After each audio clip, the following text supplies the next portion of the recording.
Have you talked to David yet? I'm wondering when you guys are going to sign the divorce papers. For your information, David is refusing to talk to me.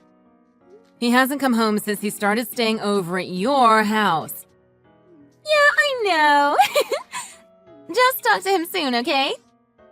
You talk to him. He's at your house, so it should be easy enough. Well, if you don't finalize the divorce soon, it's gonna hold everything up. You know that, right?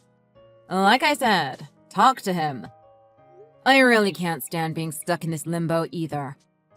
Having the person I thought was my best friend double-cross me and sleep with my own husband. Then waiting aimlessly to discuss what comes next? Believe me, this sucks. Don't forget, you're the one who's in the wrong, though. I'm the one in the wrong?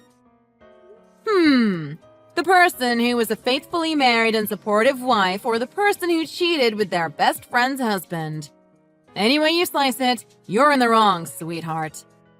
I heard everything from David, Liz. Before you two got married, you did everything for him and always acted all cutesy and nice. Then, after getting married, you changed and became all controlling. It was a complete shock to him. He told me everything. Getting married comes with all sorts of responsibilities. It's only natural for things to change. All I did was set up some basic rules for us to follow, for our future. You can't just force someone to follow your rules against their will. I never forced him to do anything. David and I discussed everything before we even got married. Anyway, I doubt that you even care to hear all this. If you want the divorce to go through, get David to come back here and talk to me directly. That's where it has to start. You always did have a temper, didn't you? Ha! You're just like a kid. Honestly, I don't have the energy to be angry anymore. I'm just getting tired of the whole situation. Fine, whatever. I'll tell David to go back and discuss the divorce details with you. As soon as you sign those divorce papers, the sooner you can let David be free. You say that as if I'm the bad guy? Like I'm holding him captive or something. Well, you are the bad guy, aren't you? David told me that the time he spent with you was incredibly painful for him. That's why he ended up choosing me. Our time spent together was painful? To make your own husband feel that way after 2 years of marriage. That really makes me think you aren't fit for marriage after all. Stealing their best friend's husband after they have been married for 2 years and then just sitting there like they've done nothing wrong? That sounds to me like someone really well-suited for marriage. Whatever. At the end of the day, David and I are gonna live happily together after this, while you're just gonna be bitter and alone. Save your spiteful comments for someone else. Listen, I know that you two are having an affair, and I understand why you are pushing for a divorce. I want to discuss that as much as you do. But you have to let me know one thing at least. When did you start seeing him? Well, I guess it started at your wedding. I couldn't stop thinking about how hot he looked in that tuxedo. Then, after you guys got back from your honeymoon, we did coffee at your place. Do you remember? He happened to be there that day, and while you were in the kitchen making the coffee, we started chatting in the living room and really hit it off. After that, we exchanged contact information so that we could get in touch. After our honeymoon? It started that far back! Then we started meeting up after work for dinner almost every other week. That continued for a while as we got to know each other. By then, it had been about 6 months. Yeah, 6 months after we met at your house, we started officially dating, I guess. So basically, you were cheating with him throughout our entire marriage. I guess you could say it that way. He was spending almost the same amount of time with you as he was with me. Apparently. Anyway, Liz, you've got to realize I'm almost 30. I can't wait all day for this divorce to go through. There's a lot of things I need to do before it gets too late. I was always planning to get married by 25, and that didn't work out. I've really got to step on the gas. Anyways, I'll talk to David.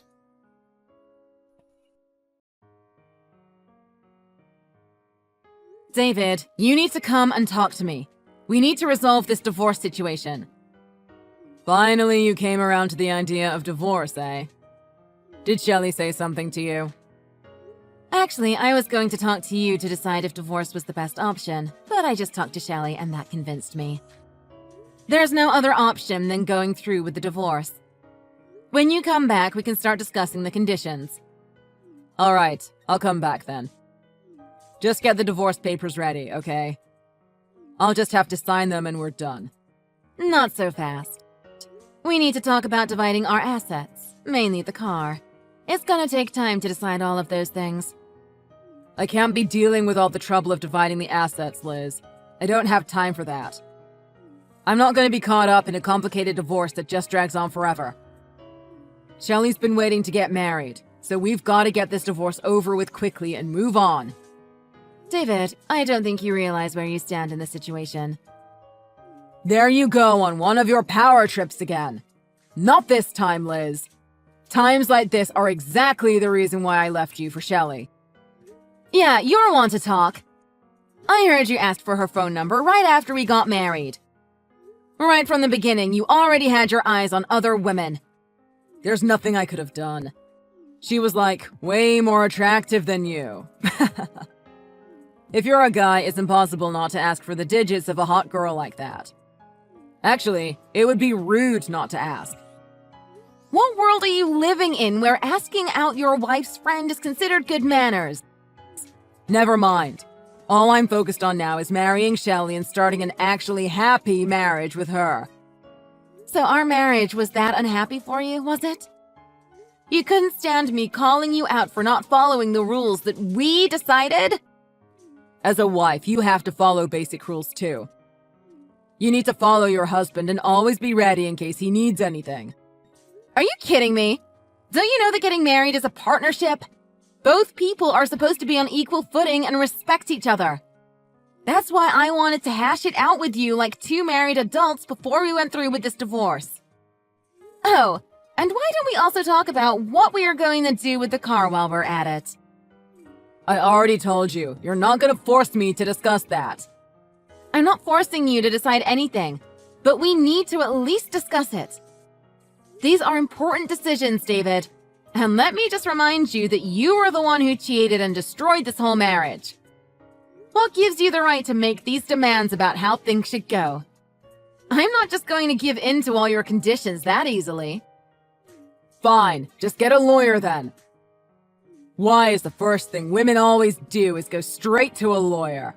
I can see it already. You and some divorce attorney ganging up and taking everything. The issue is between you and me, Liz. No one else. That's why I'm just going to sign the divorce papers and be done with it. I'm not going to hire a lawyer. Fine, then I'll head over there now.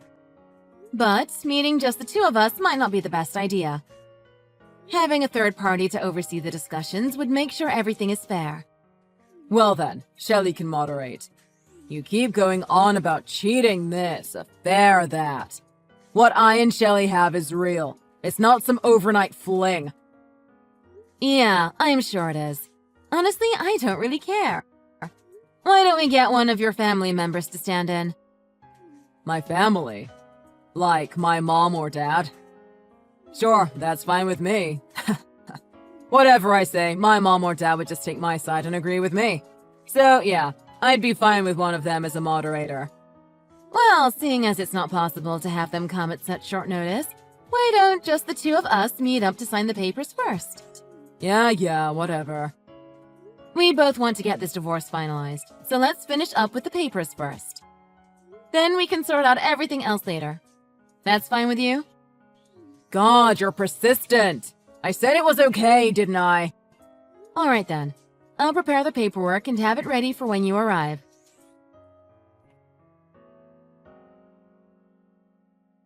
Liz, thanks for getting all that messy divorce business over with. Now that that's done, David and I are going to register our marriage at the city hall today. That means we will be officially married. Crazy, isn't it? We are thinking about having the wedding soon, but I may wait a bit just so I make sure everything is perfect. Congrats. That's fast, isn't it? I only just submitted the divorce papers yesterday. Well, did you know that yesterday was actually Friday the 13th? Spooky, right? We originally wanted to sign the marriage papers yesterday, but we thought it would be bad luck to do it then, so we chose today instead. That way we can start our married life off on a positive note. Okay. We haven't set the date yet, but we're definitely going to have a huge wedding. I'll be sure to send you an invitation too. I'm gonna go all out and order a custom-made dress from France. I've already picked out the design. Remember how your dress was kind of frumpy? Yeah, mine is not gonna be like that. It's gonna be way more gorgeous. Also, we're thinking of having the wedding in a vineyard outside of town, then probably doing the honeymoon in Hawaii. Oh, Liz, it's gonna be amazing! Thanks for the invitation, but after this divorce is settled, I don't want to have any association with you or David anymore. I don't want to hear about your dream wedding, your dress, anything. I'm good. But I have to at least tell you about our plans after the wedding. I said I don't want to hear anymore. Oh, but we're thinking of building a house. At first, we were just going to buy, but with the price of real estate these days, it makes more sense to just hire a contractor.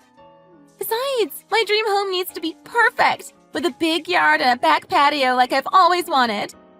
It's going to be amazing to have a place of our own to raise our kids, get a dog, have barbecues with friends, you name it.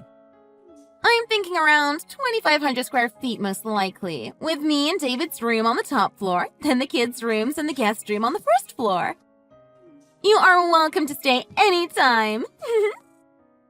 Not that I care, but is all that true? You're really building a house? That's right.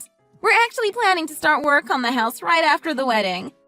We're actually just in the car heading to see some model homes at this very moment. You're in the car?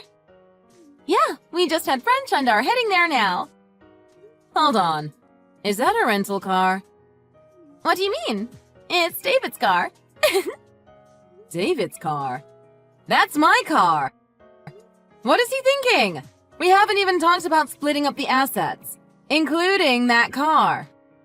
You don't need to be so greedy. Anyway, you guys are gonna talk about these things soon, right? After we get married, David and I are gonna need a car, so I think we should have this one.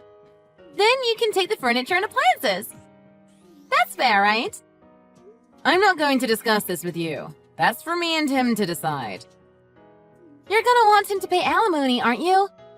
After checking online, I found out that a spouse who was married for only 2 years has far lower necessary payments. He shouldn't expect to receive that much. Did you research this? Obviously, if David and I are going to build a house, we're going to have to plan all of the costs out ahead of time. If David has to pay alimony, how is he expecting to pay for this house? We're going to take out a loan. A loan? You don't know what a loan is? Well, it's when you borrow money from the bank and then pay interest on the amount you borrowed. Oh, you probably don't know what interest is either. You really do lack common sense on these sorts of things, don't you? That must be why David dumped you. I'm not stupid. I know what a loan is. Yeah, well, we will get a loan for the house, then start building after that. Since we have a car, building somewhere a bit outside of town should be fine. We're thinking maybe even near the countryside. Besides, property value is cheaper out there, so we could scoop up a property for $500,000 or so. What kind of bank is just going to hand you that kind of money? David's got it covered. He said we just need to pay a little bit more than our current rent and we'll be good to go. Basically, it's life on easy mode. Oh, sorry, I better go. We just arrived at the housing complex. There are so many cool houses here. I can't wait to check them out. See ya!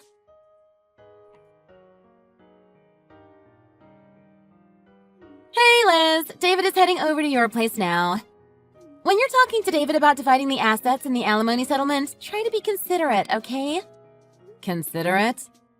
David's been through a lot, especially after your guys' marriage fell through. Not to mention, we found a really nice house when we were touring model homes the other day. With the loan that David is securing, it looks like we are pretty close to making that dream a reality. We wouldn't want any wrenches thrown into that plan. Oh, don't worry, we will invite you to the housewarming. So, you think a guy without a job can secure funding to build a house? A guy without a job? Who are you talking about? It should be obvious. I'm talking about David. Why would you say something so stupid? I know for a fact David works full-time.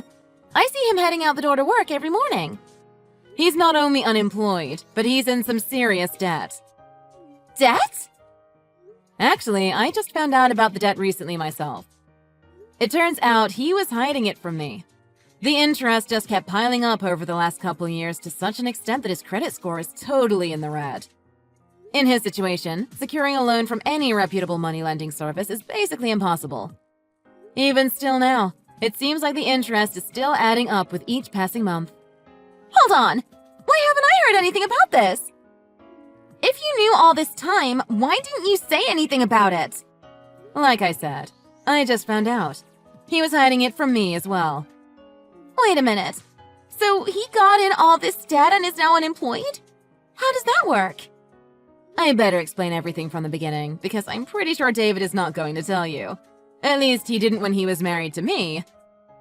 Give me the cold hard facts, Liz. I need to hear this. Well, apparently, it all started before David and I were married. You see, his family's company was struggling. Even up to that point, they had been relying on loans just to scrape by and had debt mounting up already. David worked as a bicycle delivery person to try and help out his family, but it was in vain. The company had already reached a point of no return. At that point, the smart move would have been to declare bankruptcy, but David kept borrowing more money just to cover the losses and keep his family's business afloat. So you're saying he helped his family's company get back on their feet? That's good, right? He certainly tried, but the company was already in too deep. His parents actually did fill out the paperwork and were prepared to file for bankruptcy, but David just continued borrowing money stubbornly with no realistic view of the whole situation. If that's not enough, when he got married to me, he paid for the whole wedding, the honeymoon, everything, with borrowed money. No way! How much debt does he actually have? From my understanding, it's somewhere in the ballpark of $200,000. 200,000? What? Then, when the timing couldn't be worse, David was fired from his job right after we got married, leaving him unemployed. Are you serious? That kind of debt and unemployed? So, after we got married, I had to set ground rules for him to follow, like helping out around the house and going to the unemployment agency to look for leads on jobs. Don't forget, we were living entirely off of my income, and I needed him to get his act together if we were going to make our marriage work. That's what he meant by controlling. It was all for his own good. To think that even after I lectured him again and again, he still didn't go out and look for jobs, or even lift a finger around the house. So when he started talking to you, he didn't have to hear constant prodding every day from me to get a job. He could just forget about everything and escape reality for a while. Little did you know. But why didn't he declare bankruptcy after he lost his job? That would have been a way to forgive the debt, right? I think if he did that, it would all be waived and he'd be fine, right? Declaring bankruptcy wouldn't allow him to pay for a new house outright in cash, would it? He wouldn't even be able to use credit cards in that case. Wait, he wouldn't be able to use a credit card? No, they would be cut off. But you know what, Shelley? The card that he has been using this whole time is actually mine. It was meant to be a shared card between us when we were married. But unfortunately for you and David, the free ride ends today. He's been using your card? What do you mean by the free ride ends today? What are you going to do, Liz? There's no reason for a guy that deep in debt and without a job to even have a credit card, is there? Wait, so the card he has been using to pay for our dates is... My card. That's right. At first I noticed that some of my statements were a lot higher than usual. Fine, it's because I use my credit card to pay for everything these days. Bills, gas, different expenses, whatever. But I wanted to take a closer look, so I pulled up the breakdown of all the details on my online account. It was funny, actually. A $150 at Bella Luigi, a 2-day stay at the Emerald Bay Hotel, a diamond pendant from Tiffany's. That credit card was in my name, and I had been paying the statements that whole time unaware of it. You paid for all of that? That's why I'm going to have to demand that every cent is paid back in alimony payments, starting as soon as the divorce settlement is finalized. I've already got a lawyer working on the case to make sure that happens. Oh, and I'm going to need that car back as well, seeing as it was bought using a loan made in my name. You can take the car! Without that, there's no way we can drive out to the house we're building outside the city! There's gotta be another way! Sorry to burst your bubble, honey, but you should probably just forget about your dream house idea. That is, of course, unless you take out another loan in your name. I suppose you could do that? There's no way I could afford that! Besides, after making plans to get married to David, I quit my job. He told me his salary could cover the both of us and that I could spend time at home working on the interior decorating and making meals and such. No, really? This is too good. Two unemployed lovebirds. What are we supposed to do now? That's none of my concern, sweetheart. No matter how you look at it, you and David brought this all upon yourselves. So it's within my right to ask that he pays alimony, down to every cent that was spent using my credit card. Liz, I'm so sorry. I didn't mean for it to turn out like this. There's no way David can pay all that back. Especially how he's already $200,000 in debt. He doesn't have a job. I don't have a job. How are we supposed to live? If you don't think David will be able to pay himself, you could help by chipping in yourself. I know it's David who has to pay all of it, but, you guys are married, right? Oh, and if anything is unclear or you have any questions, a lawyer will be contacting you shortly. Please, Liz, let's think about this. I'm begging you. When you're in trouble, I'll help you out. You can ask me for anything and I'll do it. We're childhood friends, after all. Yeah, we used to be friends. Thanks for the kind offer, but I've got other people I can turn to. People I can actually trust. Besides, I wouldn't want to disrupt you and David's first year of marriage. The two of you will have lots of time to think about your dream future together. Bye. Wait, Liz! Wait!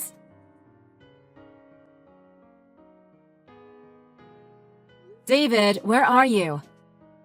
I'm here with a representative who is going to help us with our discussion.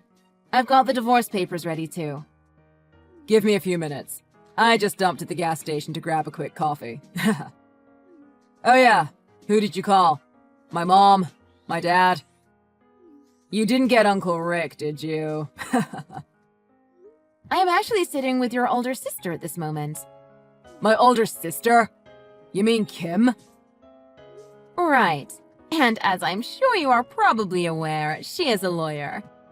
I thought she would be the best choice to help us settle this fairly. Liz, how is that fair? You know that Kim has it out for me. She cut ties with us years ago and I haven't spoken with her since. Neither has my mom or dad. You told me you wouldn't hire a lawyer, then you go and do this? What the hell, Liz? Oh, I didn't hire anyone. After I explained the situation to her, Kim was more than happy to step up and help.